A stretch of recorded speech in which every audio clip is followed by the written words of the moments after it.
Bismillahirrahmanirrahim. Assalamualaikum warahmatullahi wabarakatuh.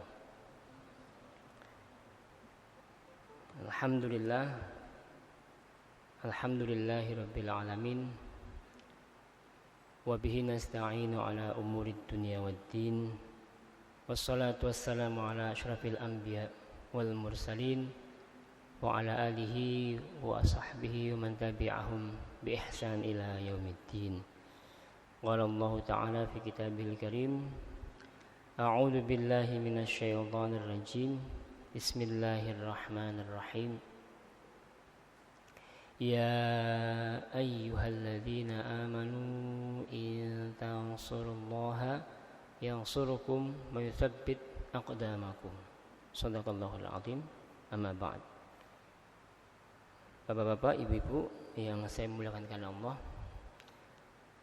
segala puji hanya bagi Allah yang telah beri kita nikmat iman, barokah umur, sehat dan waktu luang, sehingga masih ditakdir untuk bisa mengabdi kepada Allah sampai detik ini. Semoga Allah berkenan menerima seluruh amal ibadah kita. Amin, Allahumma amin. Salat salam semoga dilimpahkan atas Nabi Muhammad sallallahu alaihi wasallam, keluarga, sahabat, tabi'in dan siapa saja yang berusaha mengikuti sunnah beliau hingga hari kiamat kelak. Mari kita mulai acara ini dengan berhajat kepada Allah agar semua hajat-hajat kita, baik yang tersampaikan dengan lisan maupun yang tidak tersampaikan dengan lisan, dikabul oleh Allah Subhanahu wa taala dengan barokah majelis ilmu ini. Al-hadiniyah wa bi kulli niyatin shalihah. Al-Fatihah. A'udzu billahi minasyaitonir rajim. Bismillah. Alhamdulillahirabbil alamin. Ar-Rahman. Iyyaka na'budu wa iyyaka nasta'in. Shiratal ladzina an'amta 'alaihim ghairil maghdubi 'alaihim. Amin ya rabbal alamin. Baik. Kemarin ini sudah kita bahas sebenarnya. Cuman kemarin hasil diskusi dan bincang santai setelah ta'lim kemarin, Ustadz Aziz kemarin memberikan saran agar ini perlu disampaikan ulang karena memang ini materi-materi atau tema-tema yang agak berat untuk dicerna oleh orang-orang yang bukan berniat merendahkan, bukan, tapi memang ini beban untuk memikirkan tema ini cukup berat, makanya perlu diulang, tapi harus pelan-pelan karena memang tema ini kalau disampaikan di bangku kuliah itu butuh beberapa kali pertemuan ya. Baik Bapak Ibu, kita kemarin sudah membahas tentang ini ya.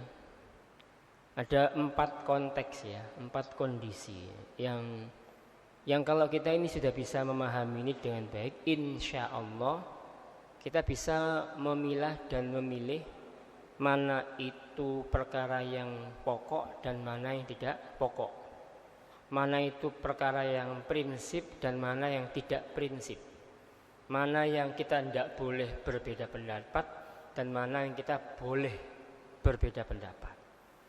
Karena kesalahan dalam memahami hal ini akan banyak menimbulkan masalah di tengah-tengah kehidupan masyarakat, terutama dalam kehidupan beragama kita. Nah, makanya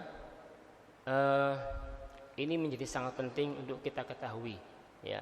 Saya ulangi lagi, 4 konteks ini ya, ini saya pelan-pelan sampaikan nanti agar kita memahami dengan baik bahwa ada hal-hal yang memang kita ini tidak bisa disamakan. Tapi tidak sama itu tetap dalam satu barisan ahlus sunnah wal jamaah, meskipun tidak bisa sama secara pendapat. Bukan karena kita tidak mau sama, tapi karena ulama-ulama pendahulu kita pun sudah berbeda pendapat dalam hal ini. Begitu. Nah, kalau para ulama salafus soleh yang sudah jelas alimnya dan amalnya itu saja sudah berbeda, maka kita ini yang jelas tidak ada apa-apanya dengan mereka, ya cuman bisa ngikuti saja. Ngikuti bagaimana mereka menyikapi hal yang sama, yang sekarang sebenarnya sudah selesai. Cuman karena ada sebagian saudara-saudara kita yang tidak paham atau tidak mau paham, itu yang agak sulit untuk difahamkan. Nah, makanya kita sampaikan ini sekali lagi, saya pelan-pelan ya. Baik, ini perhatikan ada 4 konteks di sini. Ada dalil di sini, ini ada dalil. Perhatikan di sini, Bapak-bapak, Ibu-ibu. Ya, di sini ada dalil di sini. Surat An-Nur ayat 2 ya. A'udzubillahi minasyaitonirrajim. Fajlidu kulla wahidin minhuma mi'ata jaldah. Apa artinya? Maka cambuklah setiap pezina laki perempuan 100 kali cambukan. Di sini kalimat mi'ah itu, kalimat ini tidak bisa ditafsirkan makna lain. Nah, saya ulangi ya. Ayat ini, saya lagi, perhatikan di sini ada kolom-kolom di sini ya. Dari 2 aspek ini kita fokus ke sini aja, status dalil sama aspek penunjukan hukum. Kalau status dalilnya, karena ini ayat Al-Quran yang itu statusnya mutawatir. Nah, mutawatir itu yang meriwayatkan ayat ini tidak mungkin sedikit, jumlahnya banyak. Dan tidak mungkin orang banyak ini, para sahabat Nabi yang hafal-hafal Quran ini bersepakat untuk berbohong. Nah, paham ya? Bersepakat untuk berbohong, tidak mungkin. Orang sahabat-sahabat Nabi itu orangnya adil, orangnya jujur. Tidak mungkin sahabat Nabi jumlahnya banyak itu, ayo kita sepakat berkonspirasi untuk merekayasa ayat, merubah ayat Al-Quran. Dan itu tidak mungkin, mustahil. Karena tidak mungkin dan mustahil, maka dalil ayat Al-Quran itu namanya mutawatir. Begitu maknanya Pak. Mutawatir kalau bahasa gampangnya itu apa? Dalil yang tidak mungkin nggak kuat. Dalil mutawatir itu pasti sahih, pasti kuat, valid. Makanya sampai sekarang Quran tidak ada yang bantah, tidak ada. Kenapa? Karena ayat Al-Quran itu semuanya hasil diriwayatkan melalui mulut ke telinga. Masya Allah. Hanya satu-satu agama yang proses transfer ilmunya itu lewat hafalan itu hanya Islam. Makanya ketika ada orang kafir berusaha merubah teks-teks ayat Al-Quran, gampang diketahui. Kenapa? Karena yang hafal jumlahnya banyak. Kalau ada satu orang, misalnya sini imam Pak, nyun sewu, imamnya misalnya keliru. Nah, di antara makmum ada yang hafal Qur'annya sama dengan imam. Dikoreksi enggak bacaannya imam? Dikoreksi. Kenapa? Keliru. Jangankan hurufnya, harokatnya keliru saja, yang lain pasti tahu. Nah, proses pemindahan ilmu Al-Quran itu dari lisan ke telinga. Nabi mentalkin, menuntun kepada sahabat Nabi menyimak, langsung dihafal. Setelah itu sahabat Nabi ini mengajarkan kepada sahabat Nabi lainnya atau tabi'in. Tabi'in mengajarkan kepada tabi'in sampai turun-temurun, sampailah ke zaman kita. Itu proses pemindahan Al-Quran. Beda dengan Injil atau kitab suci yang lain. Tidak bisa. Kalau Injil itu bukan dari lisan, bukan suaranya dulu yang ada, tapi tulisannya dulu yang ada. Kalau kita Al-Quran itu suaranya dulu yang ada, baru bentuk tulisan. Beda Pak, berbeda sekali. Makanya Injil itu banyak ada tambahan, sisipan, perubahan. Tapi Al-Quran jenengan coba sisipkan aja, harokatnya dirubah aja. Coba, a'udzubillahi minasyaitonirrajim. Bismillahirrahmanirrahim. Inna anzalnahu fi lailatul qadr. Ngerasa enggak? Ngerasa? Yang salah di mana? Hah? Inna anzalnahu fi lailatul qadr. Lailatul. Oke. Wa ma adraka ma lailah. Tadi ti, sekarang kok berubah lagi? Kok bisa berubah? Ya karena memang begitu periwayatannya. Ya, itu Quran. Nah, sekali lagi, maka Quran itu tidak mungkin penghafal Quran itu sepakat. Ada 50 orang hafal Quran semua. Ayo kita rubah ayat ini yuk. Tidak mungkin. Itulah bukti dari ayat Al-Quran yang bunyinya bahwa kami menurunkan Al-Quran dan kami pasti akan menjaga Al-Quran. Maka Quran tidak mungkin ada yang merubah. Karena status dalilnya ini valid, kuat sekali, namanya mutawatir. Nah, ini namanya pasti dan mutlak. Kualitas dalilnya pasti dan mutlak. Oke, sepakat. Sudah? Tapi aspek penunjukan hukumnya bagaimana? Aspek hukumnya dari ayat ini apa? Mi'ata. Mi'ah itu artinya 100. 100 ya 100. Setelah 99. Berarti orang yang berzina itu kalau belum nikah dicambuk 100 kali cambukan. Secara hukum Islam, Pak. Kalau di Surabaya kalau orang pemuda-pemudi enggak nikah, zina, diapain, Pak? Dirabekno kan begitu. Dinikahkan. Itu bukan hukum Islam. Kalau hukum Islam dicambuk 100 kali. Nah, kalimat 100 ini aspek hukumnya apa? Pasti ke jumlah 100. 100 itu tidak bisa ditafsirkan 99, tidak bisa ditafsirkan 101, tidak bisa ditafsirkan penjara, tidak bisa. Itu maknanya begitu, Pak. Berarti kasus pertama ini ayatnya sudah kuat sekali, aspek hukumnya pasti. Nah, kalau dalilnya pasti, aspek hukumnya jelas mengarah kepada angka 100 cambukan, maka hasilnya adalah prinsip. Hal ini hal yang tidak boleh berbeda. Tapi kok di sini kok nggak dicambuk, Pak Ustadz, orang berzina? Ya karena negara kita tidak menerapkan hukum Islam. Kecuali di mana? Di Aceh. Di Aceh itu diterapkan, Pak. Dicambuk kalau ada yang berzina tapi belum menikah. Itu pun zina itu maknanya jelas, Pak. Nyun sewu nggih, mohon maaf. Zina itu masuknya sebagian atau semuanya, nyun sewu, zakarnya, alat kelaminnya laki-laki ke farjinya perempuan. Itu namanya baru definisi zina. Jadi kalau ada orang yang tahu ada laki-laki, nyun sewu, mohon maaf, ini hukum ya, memasukkan kemaluannya ke dalam vagina, farji perempuan, baik cuman mohon maaf kepalanya tok atau semua langsung ke dalam farjinya perempuan, maka itu baru disebut zina. Kalau ada laki perempuan masuk kamar kos, nyun sewu, digerebek orang kampung, tidak pakai baju, yang laki mohon maaf di atas yang perempuan tidak pakai baju, telanjang bulat, tidak pakai kain apapun, bisa nggak dipastikan orang ini zina? Bisa? Secara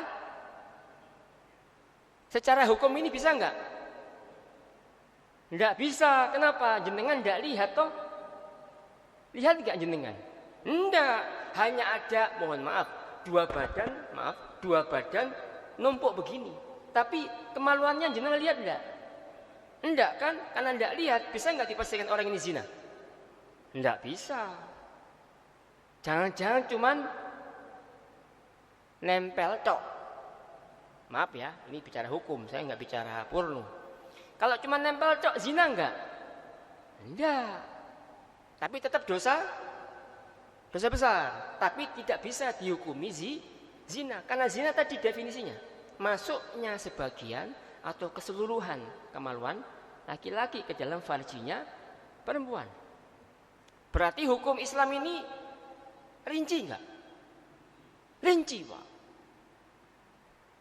Enggak bisa orang langsung, oh orang ini zina Pak, kenapa? Enggak pakai baju, sudah tindih-tindihan.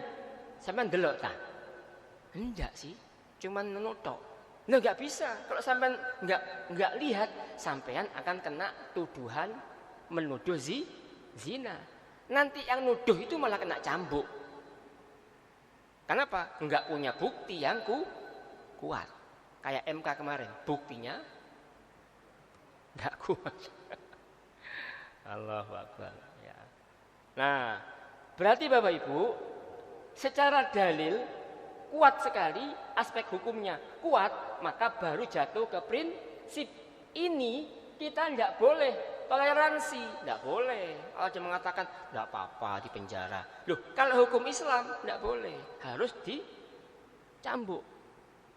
Tidak boleh kita toleransi, tidak boleh. Gitu Pak ya, ini masalah prinsip namanya. Kenapa? Dua aspeknya. Dalilnya mutawatir di atas sahih Pak. Di atas sahih. Terus aspeknya jelas. Oke, kita bawa sebentar. Nomor 2, kasus yang kedua. Sekarang yang kasus yang kedua. Dalilnya ini ayat Al-Quran. Berarti mutawatir enggak? Kuat. Al-Quran kok. Jelas ini mutawatir. Kuat.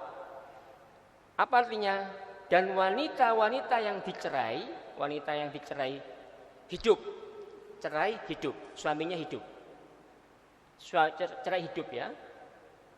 Menunggu diri mereka iddah selama 3 kali kuruk. Perhatikan ini kalimatnya. Kuruk. Ya. Nah, ini artinya kuruk ini apa? Kuruk ini apa artinya? Kuruk itu lafaz bahasa Arab yang secara kualitas, oke kita mulai lagi. Dalilnya kuat enggak? Kuat karena Quran. Jelas. Tapi makna kuruk ini, makna kuruk tadi ini, makna ini berapa makna dalam bahasa Arab kuruk itu? Ada 2. Apa maknanya? Suci atau haid. Secara dalilnya sudah kuat karena Al-Quran, tapi aspek hukumnya relatif karena ada 2 makna dari kata kuruk. Maka wanita yang dicerai hidup oleh suaminya itu iddahnya nunggu ini Pak, nunggu masa apa namanya? Masa iddah itu apa bahasa gampangannya ya? Masa tenggat waktu. Ya, kayak jenengan ngisi pulsa terus entek loh Pak. Kan ada masa tenggat waktu itu. Nah, masa tenggat waktu itu namanya iddah. Perempuan ada iddahnya Pak kalau cerai. Kalau bapak-bapak cerai ada iddahnya enggak? Ada Pak? Enggak ada, alhamdulillah. Nah, sampai pegatan itu enggak perlu iddah. Enggak perlu. Pegatan pagi jam 10, jam 12 nikah boleh enggak? Boleh enggak? Boleh. Ojo kebacut ngono ae. Nah, ojo kebacut. Kenapa? Enggak menghormati perasaan istri. Ya walaupun sudah meninggal, tapi boleh. Kenapa? Oh banyak itu, hikmahnya banyak ya. Karena laki-laki kalau menikah enggak pakai perasaan. Betul enggak Pak? Jenengan kalau nikah pakai perasaan enggak? Jenengan menikah pakai perasaan enggak? Enggak lah. Buktinya tadi itu. Cerai, ditinggal mati istrinya jam 10, dikubur, jam 1 nikah lagi. Bisa. Sangat bisa laki-laki itu. Tapi coba ibu-ibu, bisa? Enggak bisa. Kalau perempuan menikah pakai perasaan Pak. Makanya banyak perempuan-perempuan yang menikah, yang ditinggal mati suaminya, bisa hidup menjanda sampai tua. Karena sudah entek-entekan cintanya sama suaminya. Tapi bapak-bapak, ada enggak janda selamanya? Duda selamanya? Jarang Pak. Bapak-bapak itu gak kuatan, gak isoan ya. Mesti rabi maneh. Apa? Oke lanjut. Nah aspek hukumnya relatif karena ada 2 makna. Orang yang wanita yang cerai hidup itu 3 kali suci atau 3 kali haid. Itu beda, hitung-hitungannya beda. Beda. Nah, karena dua makna, hukumnya menjadi tidak prinsip. Furu' namanya. Karena tidak prinsip, maka boleh berbeda pendapat. Maka yang mengatakan wanita iddahnya 3 kali suci, itu pendapatnya Al-Imam Asy-Syafi'i. Yang mengatakan wanita itu iddahnya 3 kali haid, Al-Imam Hambali. Dua-duanya benar. Apa? Kalau menopause beda lagi. Menopause itu yang ada 2 pendapat, Pak. Wallahi ya'isna minal mahid di surat At-Tolak, kalau enggak Tahrim itu. Fa'iddatuhunna salah satu ashur. Ada yang mengatakan 3 bulan. 3 bulan. 3 bulan. Tapi pendapat lain disamakan dengan yang belum, yang masih aktif haidnya. Ada 2 pendapat. Bagi wanita yang menopause, sudah tidak lagi datang haidnya. Baik. Nah, berarti Bapak-bapak perhatikan sini. Kalau dalilnya jelas kuat, tapi aspek hukumnya tidak pasti, jatuhnya tidak prinsip. Berarti boleh berbeda pendapat. Nah, sudah. Kita dapat 2 kasus. 2 kasus. Nah, ya, 2 lagi saya jelaskan supaya tuntas. Nah, yang sekarang ini. Dalilnya apa ini? Hadis. Hadisnya apa namanya? Hadis Hasan. Hadis Hasan itu termasuk hadis yang sahih, cuma di bawah sahih. Hadis itu tidak bisa disebut mutawatir kecuali hadis yang memang mutawatir. Contohnya apa? Man kadzaba alayya muta'ammidan falyatabau maq'adahu minan nar. Yang artinya, siapa yang berdusta atas namaku, kata Nabi, siap-siap menempati tempat duduknya di neraka. Itu hadis mutawatir. Mutawatir hadisnya. Tapi ini bukan mutawatir. Apa itu contohnya? La nikaha illa biwaliyin. Tidak ada pernikahan kecuali dengan wali. Karena ini status dalilnya hadis yang tidak mutawatir, maka status dalilnya relatif, tidak mutlak, tidak kuat, tidak pasti. Aspek hukumnya pasti. Apa? Mengarah kepada apa? Nikah tidak sah tanpa wali. Aspek hukumnya, paham ya? Orang nikah nggak pakai wali, batal nikahnya dalam mazhab Syafi'i. Mayoritas mazhab, kecuali mazhab Hanafi. Hanafi memang boleh nikah tanpa wali. Tapi mayoritas mazhab tidak sah. Maka ketika aspek hukumnya jelas, tapi status dalilnya tidak kuat, tidak jelas, tidak pasti, jatuhnya ini tidak prinsip. Maka jadilah perbedaan pendapat. Maka mazhab Syafi'i ada orang wanita nikah tanpa wali, tidak sah nikahnya. Tapi mazhab Hanafi di India, Pakistan, Bangladesh, wanita nikah tanpa wali sah. Bahkan menjadi undang-undang. Kalau jenengan mau nikah lagi tanpa wali, budalo nang kono. Itu di India, Pakistan, Turki, Bangladesh. Ini tidak pakai wali. Ya. Saya sarankan jangan, enggak usah. Jangan. Terakhir, waktu kita habis. Bagaimana ini yang terakhir? Hadis ngangkat tangan saat takbir. Kemudian hadis tentang azab kubur. Nih. Ini status dalilnya apa? Status dalilnya adalah relatif karena hadisnya enggak mutawatir. Hadisnya hanya sahih. Berarti enggak mutawatir. Oke, berarti hadisnya tidak mutlak, tidak pasti, relatif. Bagaimana aspek hukumnya? Aspek hukumnya pun tidak pasti, tidak jelas dan punya makna tafsir lebih dari satu. Ada yang mengatakan bahwa azab kubur tidak ada. Ada yang mengatakan azab kubur itu ada. Karena ada makna yang berbeda, maka jatuhnya tidak prinsip. Berarti kita harus berlapang dada. Dari 4 kasus ini, perhatikan sini, Ibu. 4 kasus ya. Yang stabil merah semua berapa, Pak? Dari sini ke sini merah semua yang mana? Hah? 1 tok. Berarti Konteks masalah kita Bapak Ibu, ini ya. Ini sudah saya jelaskan tapi nggak apa, saya ulangi lagi. Ini sama ini, penggambarannya sama Pak. Cuma nanti saya jabarkan dengan pakai word. Berarti Bapak Ibu, nah ini 4 kasus juga sama ini. Cuma ini saya jabarkan dalam bentuk gambar. Yang sepakat dalilnya kuat, aspeknya juga jelas. Namanya prinsip. Dalilnya jelas tapi aspeknya enggak prinsip, enggak jelas. Namanya furu. Boleh berbeda. Ini dalilnya enggak pasti tapi aspek hukumnya pasti. Namanya berbeda. Dalilnya enggak pasti, aspek hukumnya enggak pasti, tetap beda. Maka dalam permasalahan kehidupan kita beragama sehari-hari itu banyak yang sepakat atau banyak yang enggak sepakat? Banyak yang tidak sepakat gitu. Makanya jenengan jangan kaget kok orang Islam banyak yang enggak sama ya.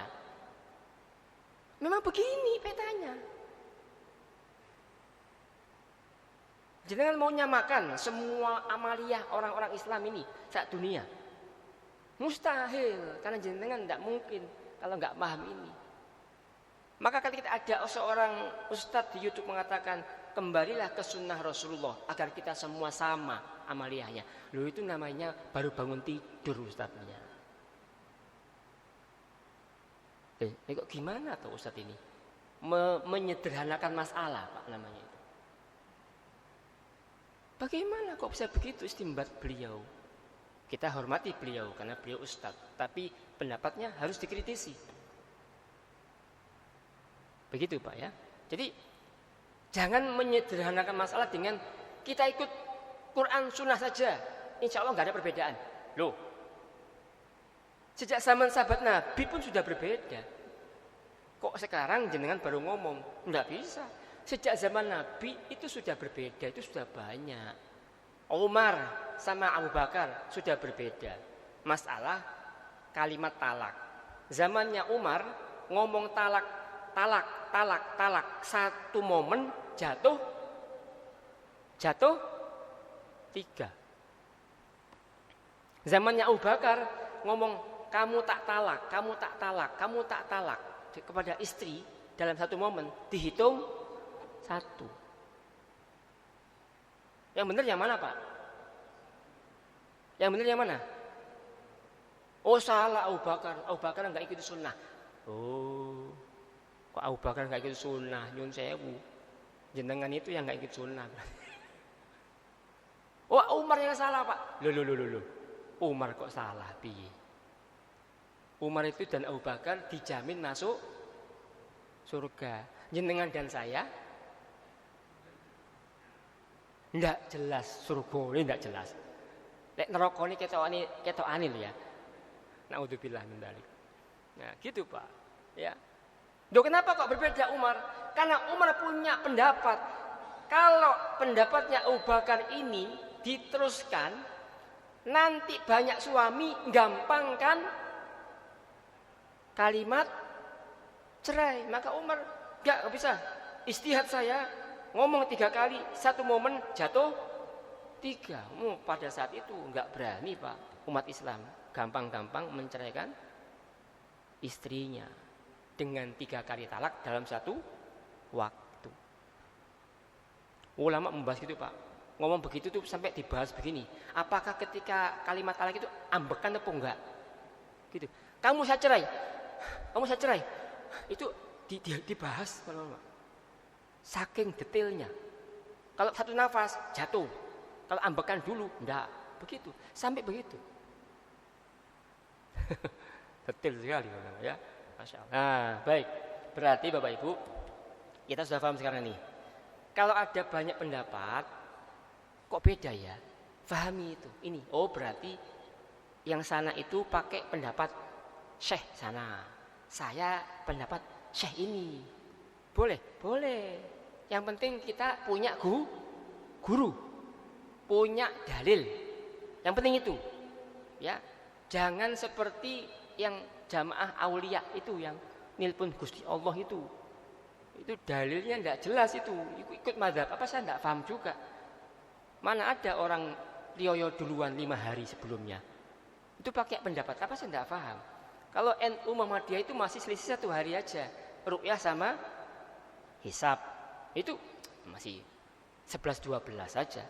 Tapi kalau sampai beda 5 hari itu, ya akhirnya kelihatan dari mana kok Bapak tahu ini sudah rioyo. Saya telepon Gusti Allah. Nah, itu sudah kelihatan errornya sudah. Ya, sudah kelihatan errornya. Nah, gitu Bapak Ibu. Ya. Baik, sampai sini monggo ada yang mau ditanyakan. Ya silakan. Wallahu a'lam bishawab. Nggih.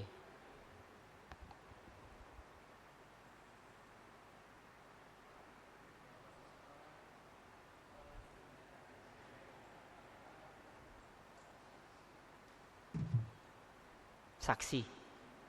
Ya.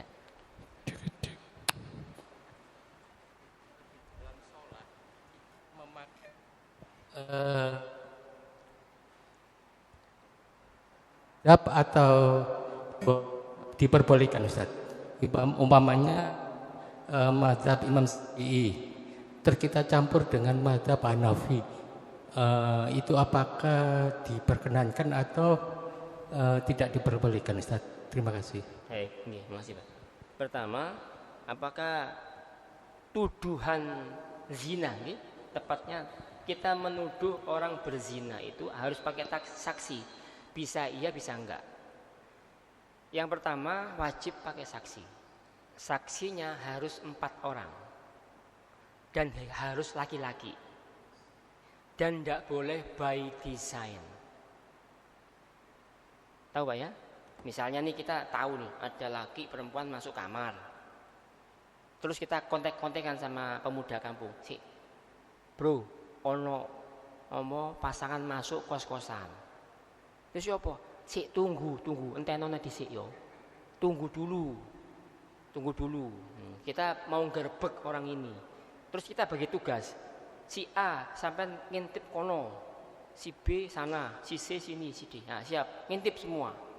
Terjadilah nyun sewu tadi zina itu, baru digerebek. Tidak boleh. Kenapa? Itu namanya mencari-cari kesalahan orang lain.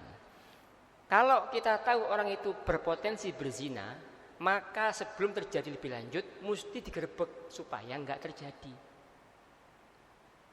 Enggak boleh nunggu sik ditelepon, diintip ini. Sama saya memegang HP gini. Sik bro, dorong bro. Dorong, tenis sik. Enggak bisa begitu. Enggak boleh. Nah, saksi begitu itu ditolak nanti Pak. Kenapa? Dengan merekayasa saksi. Jadi 4 orang saksi ini harus melihat perbuatan zina itu dengan by accident. Tidak direkayasa. Pokoknya tiba-tiba delok gitu aja. Sekarang pertanyaannya, mungkin apa enggak? Mungkin apa enggak? Mungkin, tapi kecil.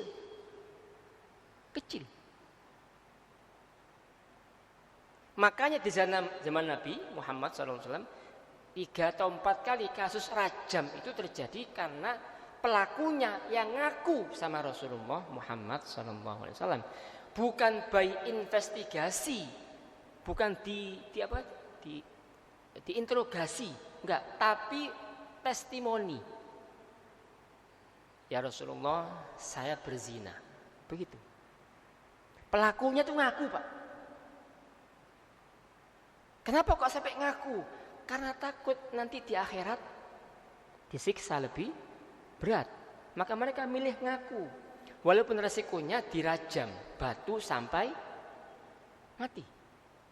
Tapi saking takutnya mereka kepada akhirat, mereka milih itu.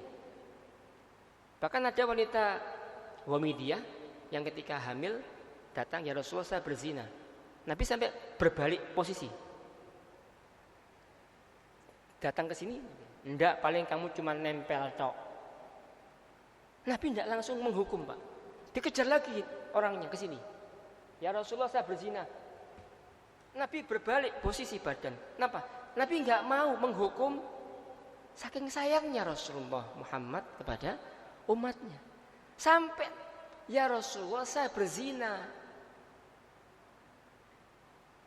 Serius kamu berzina? Naam, iya saya berzina ya Rasulullah. Nah, kemudian wanita ini disebut, kamu sedang hamil. Iya ya Rasulullah, hamil akibat zina. Apa kata Nabi? Ulang. Sampai kamu lahirkan bayi ini. Berapa bulan Pak? Taruhlah 8 bulan, 9 bulan. Wes kamu pulang. Nanti kalau sudah lahir, balik ke sini.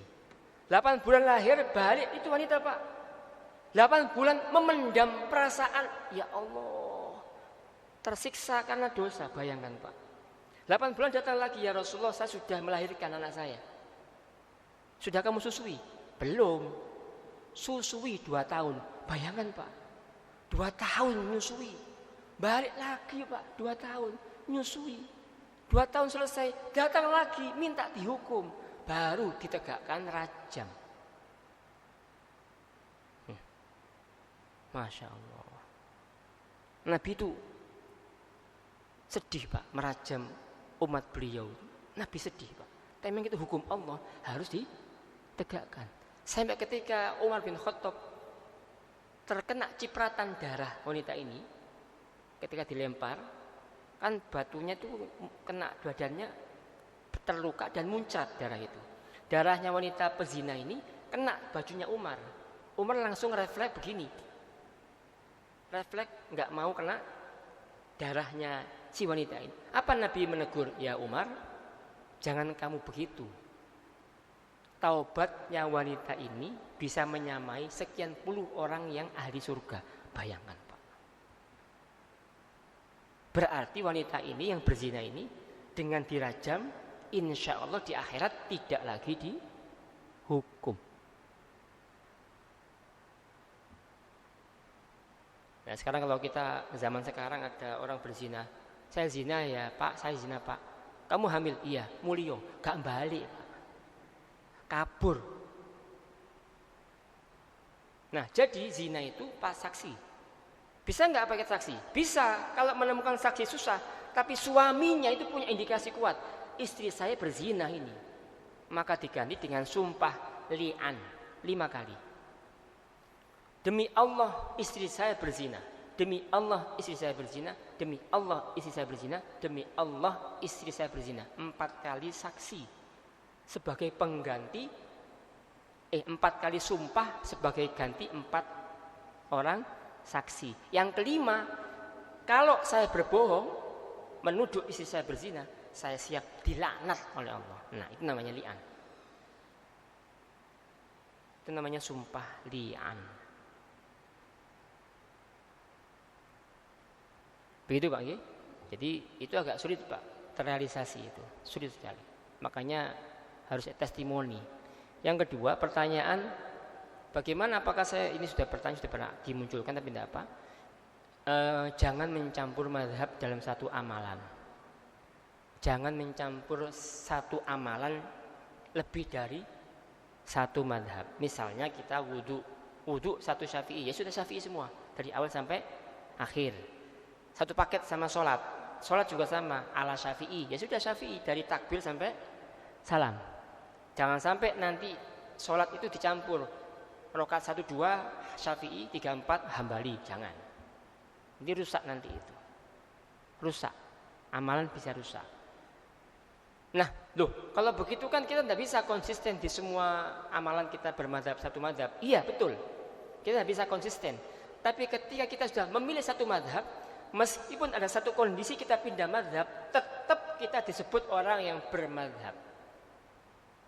Ketika kita pada satu kondisi, kita harus pindah ke madhab lain. Contohnya, jenengan beli di supermarket, langsung beli. Itu madhab syafi'i tidak sah itu, karena tidak ada akadnya. Jenengan makan di warung, Pak soto 1, es 1. Habis makan, baru tanya berapa, kan begitu. Secara akad syafi'i tidak sah, tapi jenengan madhab lain boleh. Nah di saat itu jenengan boleh pindah madhab. Bukan konsisten, bukan nggak konsisten. Kadang kita harus menyesuaikan dengan kondisi di sekitar kita. Selama tidak keluar dari syariat, tidak apa-apa. Yang nggak boleh itu kita cari yang enak-enaknya tok. Saya tadi itu, saya tak cari tak nikah lagi tapi sing nggak pakai wali. Enak nggak? Enak nggak Pak? Enak Pak, saya juga pengen. Nah, boleh nggak nikah perempuannya nggak pakai mahar? Boleh nggak? Boleh itu. Asal perempuannya suka, nggak apa-apa Mas, saya ridho. Saya cinta sama dirimu, nggak usah mahar. Boleh. Terus saya mencampur itu, nggak pakai mahar, pakai wali, masuk hotel langsung check in. Itu mazhab apa namanya? Mazhab oplosan yang tidak diakui oleh semua imam-imam mazhab. Nah itu tidak boleh. Namanya golek enae tok. Nggak boleh. Jadi kita konsisten, ya konsisten. Kalau ada kondisi yang sulit, baru kita pindah mazhab, nggak apa-apa. Atau mengikuti pendapat kedua dari mazhab yang sama. Ya seperti saya pernah sampaikan, kalau kita lah Syafi'i sedang tawaf, kita nggak mungkin kita nggak nyentuh istri. Tapi ketika kita tawaf, seperti kemarin saya haji kemarin, istri saya kan memilih mazhab Syafi'i. Tapi Syafi'i bukan NU ya, jangan salah paham ya. Orang yang bermadzhab Syafi'i bukan mesti NU, jangan salah paham ya. Ketika saya tawaf dipegang ini tangan saya sama istri saya, batal enggak? Enggak, karena saya pakai baju ihram, ya batal. Tapi dari belakang ini orang-orang Afrika, Australia, apa itu kan nendang saya Pak. Kakinya kan nggak pakai kaos kaki, kena lah kaki saya. Saya Syafi'i, batal enggak? Enggak batal, karena saya pakai pendapat yang kedua dari Syafi'i. Apa? Kalau saya menyentuh baru batal. Kalau saya disentuh, enggak batal. Nah, kan pendapat yang kedua dari mazhab yang sama. Nah itu kita tetap ngikut. Berarti kita bermadzhab itu punya panduan, punya guru. Nah, punya guru. Jadi kita semua pasti punya guru Pak. Seperti tadi pagi ada seorang guru TK tanya sama saya, Ustadz gimana hukumnya seorang perempuan safar ke Mojokerto, nemeni santri siswa-siswinya rihlah wisata, tapi suaminya harus ikut. Duh, saya bilang kalau sependek yang saya tahu, kalau belum jarak safar itu seorang wanita boleh safar tanpa mahram. Ya. Terus apa kata si ustadzah yang tanya ini? Begini tanyanya. Kata ustadz ini boleh. Nah, berarti ustadz ini bermadhab dengan pendapat ustadz itu. Semua orang punya madhab, punya guru maksudnya. Jenengan tidak mungkin toh saya begini boleh kok. Kata siapa? Kata ustadz ini. Berarti jenengan bermadhab dengan ustadz itu, meguru sama ustadz itu. Jadi semua orang punya mazhab. Tidak ada orang saya nggak bermazhab, tidak ada. Kalau masih merujuk pendapatnya ulama berarti bermazhab. Gitu Bang Ki? Wallahu a'lam. Yang lain? Kalau nggak ada saya tutup. Tidak ada. Cukup. Baik. Alhamdulillah, semoga ini bermanfaat. Ini insya Allah ini menjadi acuan kita sebagai garis bawah, fahami ini dengan baik supaya kita ini nggak gampang konflik dengan sesama saudara. Ya, kalau masalah tadi aja sudah banyak kita rinci, kok masih beda pendapat. Apalagi kalau jenengan mau membahas masalah nyun sewu maaf ini ya, yang real di masyarakat. Talqin itu sebelum mati apa sesudah mati? Talqin orang mati. Loh kan sebelum. Berarti meyakini bahwa talqin itu sebelum mati. Tapi dalam kitab-kitab mazhab Syafi'i, talqin itu setelah mati. Loh, kan ada dua pendapat. Nah, ini masalah begini aja sudah banyak beda pendapat. Baca Yasin untuk orang yang mau mati. Orang yang mau mati apa yang sudah mati? Loh kan? Nah, kalau sudah tahu begini, maka kita tidak usah gaspol untuk membahas masalah-masalah yang begini nih. Nggak usah gampang apa ya? Apa Pak? Gampang gaspol itu maksudnya gampang menyalahkan. Nah, kenapa? Semua orang punya pendapat. Terus tinggal kita hormati, terus kita yakini dan kita amalkan saja. Jadi kalau kita paham begini, insya Allah tidak ada konflik, tidak ada Pak. NU Muhammadiyah sejak dulu kan adem-adem aja kan, tidak ada Pak. Insya Allah alhamdulillah. NU begini, Muhammadiyah begini, aman-aman aja. Ya, terawih 23 apa terawih 11 aman saja, tidak masalah. Yang benar yang mana Pak? Enggak terawih? Enggak juga. Enggak terawih itu sunnah. Betul enggak? Sebenarnya kalau enggak terawih dosa apa enggak? Enggak. Kadang orang itu ya, makanya aduh orang-orang ini hanya karena kurang banyak baca, kurang jauh pikniknya, kurang kental ngopinya. Wallahu a'lam bishawab. Dengan doa kafaratul majlis, subhanakallahumma wa bihamdika asyhadu an la ilaha illa anta astaghfiruka wa atubu ilaik. Wassalamualaikum warahmatullahi wabarakatuh.